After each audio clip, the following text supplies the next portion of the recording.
एक टीचर लड़के से एक सवाल का जवाब देने को कहता है, लेकिन लड़का कहता है कि किताब के अक्षर नाच रहे हैं। जब टीचर उसे जोर से पढ़ने के लिए कहता है तो वह कोशिश करता है, लेकिन उसकी हरकत देखकर पूरी क्लास जोर जोर से हंसने लगती है। गुस्से में टीचर उसे क्लास से बाहर निकाल देता है, लेकिन लड़का शर्मिंदा नहीं होता बल्कि खुशी खुशी नाचने लगता है। एक परीक्षा के दौरान वह सवालों को ध्यान से देखता है, काफी देर तक सोचता है और फिर पूरे आत्मविश्वास के साथ अपने जवाब लिख देता है। जब उससे पूछा जाता है कि पेपर मुश्किल था या नहीं, तो वह कहता है कि पेपर तो बहुत आसान था। लेकिन जब उसके नतीजे आते हैं तो उन्हें देखकर उसके पिता बहुत गुस्सा हो जाते हैं और उसे बुरी तरह सजा देते हैं। फिर भी लड़का शर्मिंदा होने की बजाय जोर जोर से हंसने लगता है। आखिरकार परेशान होकर उसके पिता उसे बोर्डिंग स्कूल भेज देते हैं। जब वह अपने परिवार को अपनी आंखों से दूर जाते हुए देखता है तो अपने आंसू नहीं रोक पाता। उसे लगता है जैसे पूरी दुनिया ने उसे छोड़ दिया। उस दिन के बाद वह खाना पीना छोड़ देता है और रात में बाथरूम में छिपकर चुपचाप रोता है। अगर वह क्लास में खोया रहता है तो टीचर उस पर चौक फेंक देता है। अगर वह किसी सवाल का जवाब नहीं दे पाता तो उसके हाथों पर मार पड़ती है। लड़के को कभी समझ नहीं आता कि उससे आखिर गलती क्या हुई है। फिर एक दिन स्कूल में एक नए टीचर आते हैं। उनकी क्लास बिल्कुल अलग होती है, मजेदार और दिलचस्प। वे पढ़ाते समय बांसुरी बजाते हैं, बच्चों के साथ खेल खेलते हैं और उन्हें खुलकर चित्र बनाने देते हैं। लेकिन पूरी क्लास में सिर्फ वही लड़का चुपचाप बैठा रहता है, जिससे टीचर का ध्यान उसकी ओर जाता है। जब टीचर उसका नाम पूछते हैं तो वह कुछ नहीं बोलता। एक दिन वह क्लासरूम के दरवाजे पर घुटनों के बल बैठा कांप रहा होता है। टीचर समझ नहीं पाते कि ऐसा क्यों है। जब वे दूसरे बच्चों से उसके बारे में पूछते हैं तो वे उसे सिर्फ बेवकूफ कहकर बुलाते हैं। ये सुनकर टीचर हैरान रह जाते हैं। वे लड़के की कॉपी देखते हैं जो बेतरतीब निशानों और उलझी हुई लिखावट से भरी होती है। तभी उन्हें सच्चाई का पता चलता है। वे तुरंत लड़के के घर जाते हैं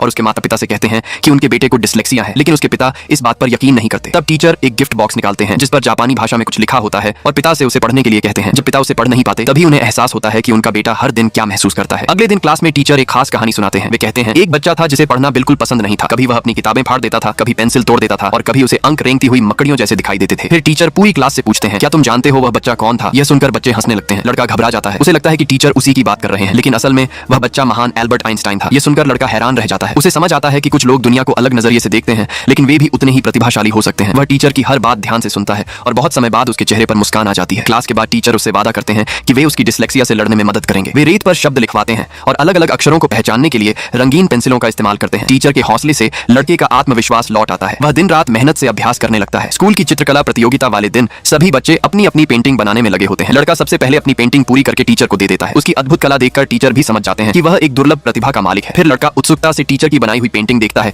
और चौंक जाता है। उसमें उसकी मुस्कुराते हुए तस्वीर बनी होती है। उसकी आंखों में आंसू भर आते हैं। जैसा कि उम्मीद थी, उसकी बनाई हुई पेंटिंग प्रतियोगिता में पहला स्थान जीत जाती है। वह धीरे धीरे मंच पर जाता है, लेकिन अपनी भावनाओं को और नहीं रोक पाता। वह दौड़कर टीचर के गले लग जाता है और उसकी आंखों से आंसू बहने लगते हैं। टीचर भी उसे कसकर गले लगा लेते हैं। आपको क्या लगता है, क्या इस टीचर ने सही किया? अपने विचार कमेंट में जरूर बताइए।